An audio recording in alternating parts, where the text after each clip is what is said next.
शिक्षा, बाल्यावस्था देखभाल और शिक्षा। इसमें बात की गई थी कि जन्म से 6 वर्ष तक के जो बच्चे हैं या गर्भवती महिलाएं हैं उनको कैसे पोषण देना, कैसे उनकी शिक्षा रहेगी, इस तरह की बातें अपने ECCE में की गई है। तो आज हम ECCE की प्रकृति देखते हैं कि उसके बारे में क्या बताया है। तो इसके लिए हम वर्तमान की बात करें तो अब इसको जन्म से 8 साल तक कर दिया गया है बच्चों के लिए। तो ये क्या है कि जन्म से 8 साल तक के जो बच्चे हैं उनके समग्र विकास की बात की गई है। ठीक है, इसमें समग्र विकास के अंतर्गत आपका मानसिक विकास, शारीरिक विकास, भावनात्मक विकास और सामाजिक विकास इसके अंतर्गत आ जाता है। अब यहाँ पे हम देखें कि यहाँ पर ECCE की जो प्रकृति है ये 0 से 8 वर्ष तक की जो बच्चे हैं उनकी संख्या ज्ञात करना कि जो 0 से 8 वर्ष तक के बच्चे हैं वो अपने क्षेत्र में या अपने शहर में उनकी संख्या कितनी है, 8 वर्ष तक के बच्चे कितने हैं, संख्या उनकी लिखना, ज्ञात करना।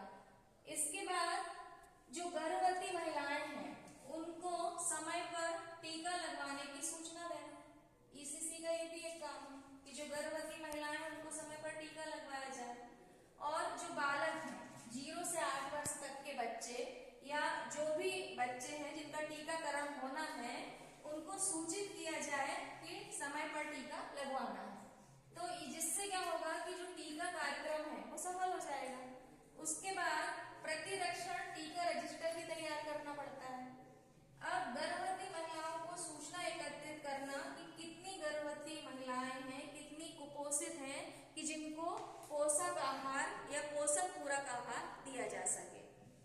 फिर इसके बाद हम आते हैं यहाँ पे देखो जैसे कि बात की गई थी 0 से 6 वर्ष पहले रखा गया था इसको ECCE में। अब वर्तमान में एज कितनी कर दी गई है, 8 वर्ष। तो इसमें जो पूर्व प्राथमिक शिक्षा की बात कह रहे हैं तो पूर्व प्राथमिक शिक्षा की अवधि जो आपकी बताई है जैसे कि आपकी नर्सरी हो गई, LKG हो गया, UKG हो गया, तो ये जो 3 वर्ष है ये किसमें जाएंगे, आपके पूर्व प्राथमिक में।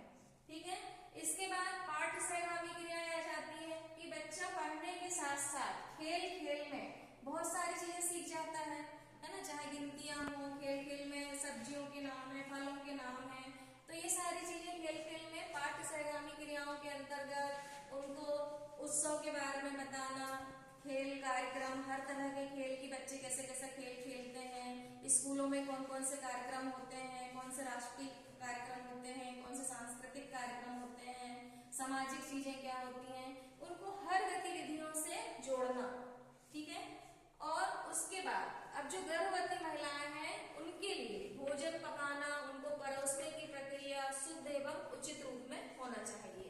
इसके बाद जो बालकों की व्यक्तिगत स्वच्छता का भी ध्यान रखना है। तो बालकों की स्वच्छता का ध्यान कैसे रखना है, जैसे कि वो समय पर नाखून काटना, प्रतिदिन स्नान करना, बाल संवारना और स्वयं के प्रति सफाई के प्रति सजग रहना। फिर इसके बाद जैसे छोटी बड़ी बीमारियां होती हैं तो कई बार गांव में क्या होता है कि इतने बड़े हॉस्पिटल उपलब्ध रहते हैं, तो छोटी बड़ी बीमारियों का पता लगाना, उनको प्राथमिक उपचार देना। यदि आपसे बीमारी का इलाज है अपने यहाँ तो ठीक है, नहीं संभल रहा है तो फिर कहीं बड़े केंद्र में, बड़े शहर में भेजना कि वहां पे इलाज करवाएं। और जो गर्भवती महिलाएं हैं उनके रोगों का पता लगाना और उनको चिकित्सा सुविधाएं प्रदान करना। तो ये सारी चीजें थी इसमें। और जो आपका ECCE केंद्र होगा उस केंद्र को स्वच्छ रखना और वृक्षारोपण करना। तो ये सारी चीजें ECCE की प्रकृति में हमने देखी। तो ये था पूरा ECCE का कार्यक्रम की मतलब ECCE जो अपना सब्जेक्ट है प्रारंभिक बाल्यावस्था देखभाल और शिक्षा, उसके अंतर्गत